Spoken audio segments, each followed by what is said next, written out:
It comes up on just irregardless of what the topic is. We have very many topics. Transportation is always an issue, and of course that's our topic today. Our speaker is David Gwynn, District Secretary of the Florida Department of Transportation.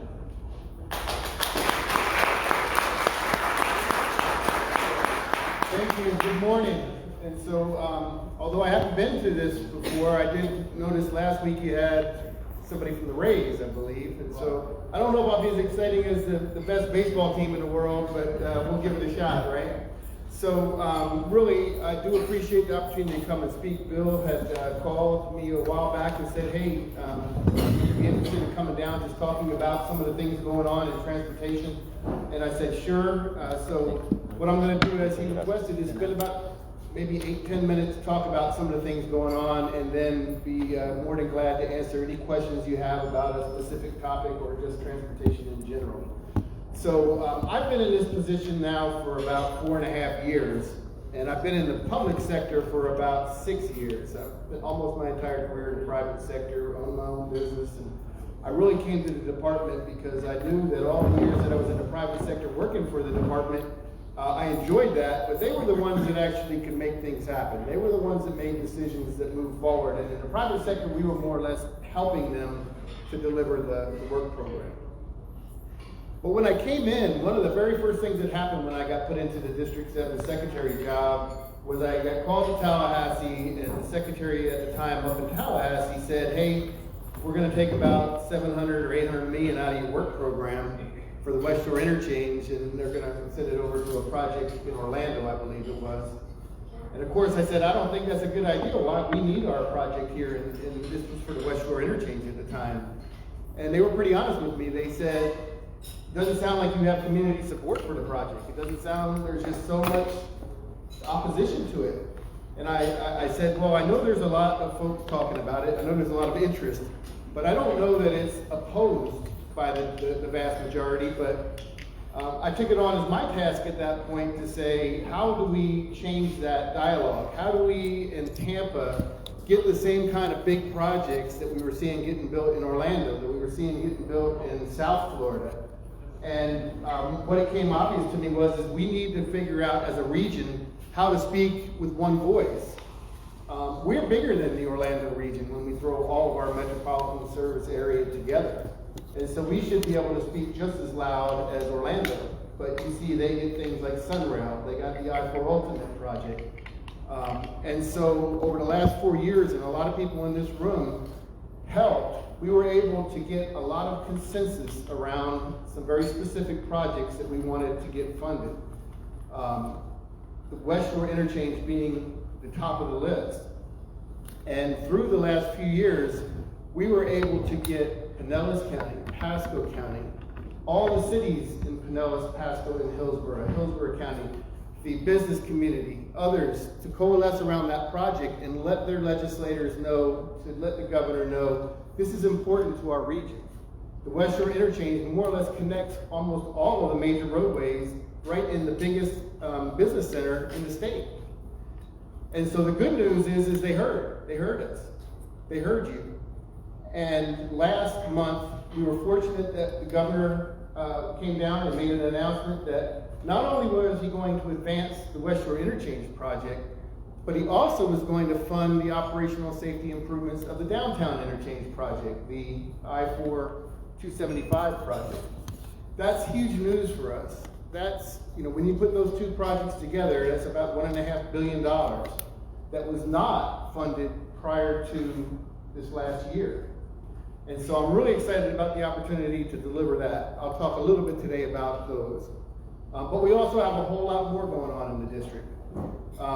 We are making significant investments in safety enhancements to our roadways. We realize that far too many people get either killed or injured on our roadways. Unfortunately, 2 days ago, we had one of our road rangers hit by a driver who was speeding on the interstate, couldn't stop, and unfortunately, he was severely injured and probably will have lifetime disabilities because of that crash. But that happens many times every day on our roads. So you'll start to see along a lot of our major arterials, we're going to start putting in a lot more pedestrian features, a lot more mid-block crossings, a lot more things that we can do to hopefully move people around safer. I'd also ask you just to remember speeding kills. Speed is the #1 factor in determining whether you're going to get hurt or killed if you get into a crash. That coupled with wearing a seatbelt. I'm surprised how many people still don't wear a seatbelt. When I read the crash reports, almost half of them that get killed in a vehicle don't wear their seatbelt. So just, if you could, we're asking everybody to be safety advocates. We want to make our roadways safer. So in the downtown interchange, we are going to be advertising that within the next 2 weeks. And we'll have a contractor on board by probably May. So this time next year, we should start to see the improvements to that interchange being made. And they're essentially improvements that are gonna not completely reconstruct the interchange and take lots of properties. It's more or less gonna hit the areas that are our highest crash points and our highest backup points. If you ever come down 275 southbound to get on the I-4, you sat in that queue, right? So we're gonna clean that up. We're gonna add an additional lane, double the capacity of that movement. We're gonna get rid of some of the merges and weaves. There's over 1,000 crashes a year within the downtown interchange area. So our estimates show that we should be able to drop that by more than half just through these improvements that we're making. So that's gonna be a really good project. On the West Shore interchange, the actual interchange construction will start probably sometime late 2023. It always sounds like a long way away, but it's really not. We're almost in 2022, believe it or not. But what we're doing now in this year is we're going to be making some improvements to some of the surrounding roadway network at intersections that are over capacity today, on arterials that we need to put technology on to better manage traffic, so that when the construction starts and Waze might send you not on the interstate but down another route, those routes are better managed, that we have technology that allows us in real time to manage the signal timings, to if there's a crash, to get the emergency services out there. So we've got a lot of good things. Those are all in this fiscal year as well. And those are what we call the integrated corridor management projects. Along with the city of Tampa, we're currently completely overhauling the signal system in the Tampa area. I didn't know it. I was told by somebody at the city that the system that they had was so old that the computer programming that you have to do to make changes, there was this like one guy in Poland that they had to hire to do it. And we're like, what happens if that guy in Poland doesn't want to do it? They said, well, we're in trouble. But it's going to be completely upgraded, and that's going to give us so much more features that we don't have today. It'll allow us to do things like providing priority for bus traffic on a bus rapid transit line. It'll allow us to do things with pedestrians and bicyclists that we can't do today. It'll allow us to have real-time management of the signal timings along these corridors. So I think those are going to be really great enhancements. The other thing you've probably heard a lot about recently is the federal transportation bill, the infrastructure bill that we hear that was bipartisan, that is in some form or fashion hopefully getting ready to be passed. There's a lot of good things for Florida in there, in addition to just money. On the money side, the bill will send about 30% more funds to Florida every year than what we're getting now. And that is probably about $600 million a year in additional funding coming to Florida. The other thing is it has a lot of discretionary grant programs in it. And the discretionary grant program, so we get our funding either through formula grants or we get it through discretionary grants. So the formula grants can't really do a whole lot of formulas. They look at how many people do you have living in your region compared to the whole. How much gas do you sell? How much gas tax revenue do you take in? How much do you have in rental car surcharges? Those sorts of things. And you just get it, you can't play with it. It just comes to you based on your formulas. The discretionary grant is where you are more or less competing with everybody else in the country for specific parts of the federal money, and there's specific criteria that we have to meet in order to hopefully put ourselves in the best light.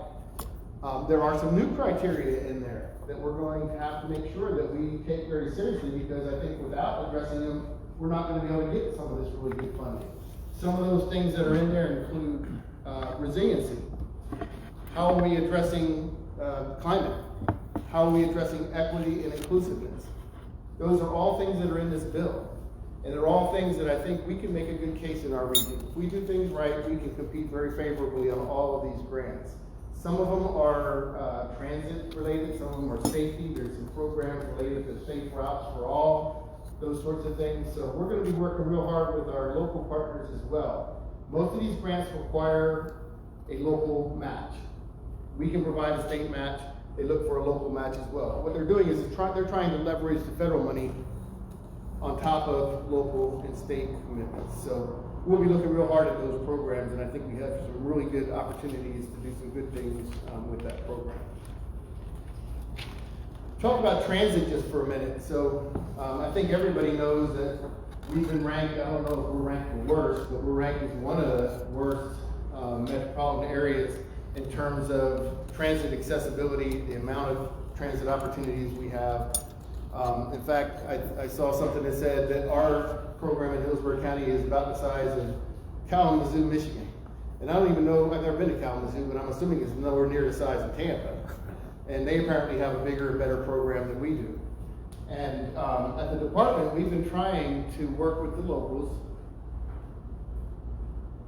to find ways to do some things with our projects. We've been funding a number of studies, and I hate to keep saying studies because studies don't provide a trip, right?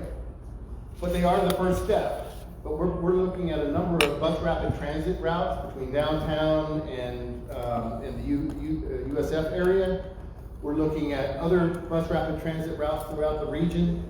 We're working with the city on the streetcar expansion and modernization. In fact, on the streetcar, I think it's a really good opportunity if we can find a way to make it happen. So a few years ago, when I came in, we had talked to the city and they said, we really would like to not only extend our streetcar, we'd like to modernize it, have the vehicles be more like a light rail vehicle, make it be more nimble, make it be able to work better than although the streetcar is beautiful, it's not necessarily the best transit vehicle for a commuter system. And what we said is, you know what, we don't have enough ridership on there to really be able to compete for federal money. And so we worked with the city and we were able to find state money to make it free. And we said, let's see what would happen if you didn't have to pay. Because the way you paid for it was kind of cumbersome, it wasn't the easiest way. And what we found is by lifting the hours, shortening the headways a little bit, and then being able to make it free, we tripled the ridership. And what tripling the ridership does, the way they figure out if you're a viable transit project is they take how much is it going to cost for your project, and they divide it by the number of riders. So if you triple your ridership, you really can either lower the amount of money that you need to be able to put in as a match, or you're able to look for a bigger project. And so it's in the federal process right now. We were fortunate to get a commitment from our central office who manages the statewide transit money for close to $70 million to provide a state match. That also will help when we apply for federal funds to show that the state match is there. And I know the city is working real hard on their local match. But the real key to any transit projects that we're going to do has been our Achilles heel, is there has to be a local commitment. The federal government won't look at giving us money unless at least 25% of the money is put up by the locals. I can't match. I can't provide money to the project other than for studies and things like that, only up to the amount that the locals put in. And I know all of our local governments are very stretched on their budgets, so I'm not saying that they're not trying, but I'm saying until we get some way to put transportation dedicated funding into our transit initiatives, it's going to be very difficult to get the state and federal money. And that's where, instead of paying 25 cents on the project for every dollar, the locals would have to end up spending close to 100%. And you just really don't leverage that available funding. Just the last couple of things before I finish. One thing, I talked a little bit about safety investments. Regional support, again, there's been talk about things like the CSX lines. Are there potential for the CSX lines to be used for something other than freight rail, which is not that heavy in our area for most lines. And we're very willing to work with the region. But I think what's going to have to happen is we're going to, as a region, figure out what we want to do with that line. We can't just say we want the lines. CSX isn't going to just give us lines without us telling them what we want to do. So we're going to be working with the representatives from all of the local counties and cities to figure out, and we're looking to hold a workshop coming up. What can we do with rail? What can we do with CSX lines? And who is a part of that? And what is your role? And we hope that that might lay the groundwork, if that is something we want to do as a region, that we'd be able to do that. But again, it's going to come down to regional support. If Hillsborough County goes in by themselves and tries to get a big rail project, it's probably not going to happen. From the federal standpoint, your voice is much smaller as Hillsborough County than it is as Tampa Bay region. From the state standpoint, we look at regional projects is more what we're looking at, regional mobility. So one county project is harder for us to support individually. But if it's something that spans multiple counties, it's something that serves the region, then we can really have a good run at those. So the regional support we need to continue to keep building for our very significant projects. And the last thing I'll bring up is just to put something in the back of your mind, but for many, many, many years, we've received our transportation funding basically through the gas tax. If you read what some of the vehicle manufacturers are saying, by 2030, a very big percentage of the number of vehicles they're going to be doing is electric vehicles. Well, electric vehicles don't use gas. All that funding is going to start to drop. It's a very regressive tax right now. And so I would imagine in the next few years, we're going to have some very hard discussions about how do we raise transportation funding post the internal combustion engine. How do we put a surcharge on electric vehicles? Do we do something with registration? Do we do a mileage-based fee? So I just throw that out there because we're starting to talk about it, but as electric vehicles become more and more viable, I think we're going to have to deal with it sooner than later. And with that, I'll go ahead and open it to any questions. We've already got 3 hands.